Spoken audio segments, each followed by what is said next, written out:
இந்த நாளுக்கான கர்த்தருடைய வார்த்தை வெளிப்படுத்தல் 22ஆம் அதிகாரம் 17ஆம் வசனத்தின் பின்பகுதி. தாகமாயிருக்கிறவன் வரக்கடவன், விருப்பமுள்ளவன் ஜீவ தண்ணீரை இலவசமாய் வாங்கிக் கொள்ள கடவன். நேற்று கூட அதே வசனத்தின் முன்பகுதியில் ஆவியும் மனவாட்டியும் வா என்கிறார்கள், கேட்கிறவனும் வா என்பானாக அப்படின்னு நம்ம பார்த்தோம். அதனுடைய தொடர்ச்சி தான் தாகமாயிருக்கிறவன் வரக்கடவன். கூப்பிடும்போது உனக்கு தாகம் இருந்தால் நீ வா, விருப்பமுள்ளவன் உனக்கு விருப்பம் இருந்தால் நான் இலவசமாக கொடுக்குற ஜீவ தண்ணீரை வாங்கிக்கோ அப்படின்னு கர்த்தர் சொல்கிறாரு. தாகமாக இருக்கிறவன் வரக்கிறவன். தாகம் அப்படின்னு சொன்னால் இந்த உலகத்தில் அநேக தாகங்கள் உண்டு. உலக தாகம், மாம்ச தாகம், இன்னும் நிறையா பணத்தின் மேல் உள்ள தாகம், உலக காரியங்கள் மேலே இச்சைகள்னால தாகம், இப்படி நிறைய தாகம் இருக்குது. தண்ணீர் தாகம், நான் வரலும் போது இருக்கிற தாகம் தண்ணீர் தாகம். இந்த தாகத்தை பற்றி இங்கே கர்த்தர் சொல்லலை. தாகமாக இருக்கிறவன் வரக்கிறவன் உனக்கு ஆண்டவரை குறித்த தாகம் இருக்கிறதா, வசனத்தை குறித்த தாகம் இருக்கிறதா, இது ஆண்டவருடைய ஆசீர்வாதத்தை பெற்றுக்கொள்ள வேண்டும் என்ற தாகம் இருக்கிறதா, அந்த மாதிரியான ஆவிக்குரிய தாகம் உன்னிடத்துல இருந்ததுன்னா நீ வா வரக்கடவன். அந்த மாதிரி தாகம் தான் வா அப்படின்னு சொல்லி அழைக்கிறாரு.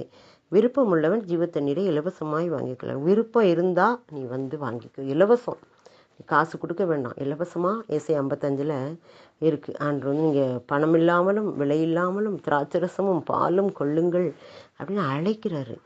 நமக்கு ரட்சிப்பு இலவசம், பாவ மன்னிப்பு இலவசம், ஜீவ தண்ணீர் இலவசம். ஜீவ தண்ணீர் என்னது? வார்த்தைகள்.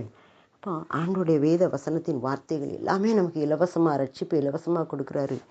பெரிய விடுதலை இலவசமாக கொடுக்குறாரு. வியாதியிலிருந்து விடுதலை, பாவத்திலிருந்து விடுதலை, பிரச்சனையிலிருந்து விடுதலை எல்லாம் இலவசமாக தரேங்காரு. உனக்கு விருப்பம் இருந்தால் நீ வாங்கிட்டு போ அப்படிங்காரு.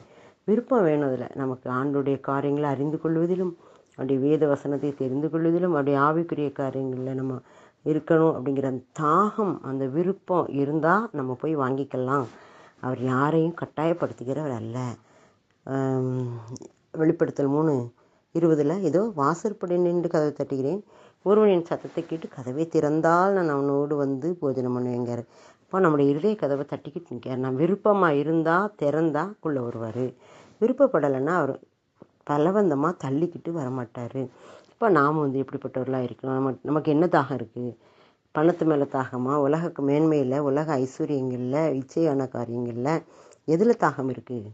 அந்த தாகத்தை எல்லாம் விட்டுட்டு இயேசு கிறிஸ்துவை பற்றின அறிவிலும் ஆத்மாக்கள் உள்ள வாஞ்சையும் தாகத்திலையும் வரும்போது அவர் நமக்கு இலவசமாக எல்லாவற்றையும் தர வல்லவராக இருக்கிறார். அந்த இலவசமான ரட்சிப்பையும், இலவசமான விடுதலையும், இலவசமான ஆசீர்வாதங்களையும் பெற்றுக்கொள்ள நாம் அவரை நோக்கி பார்ப்போம். அவர் பெரிய காரியங்கள் அதனால் செய்ய போகிறாரு. ஆமென்.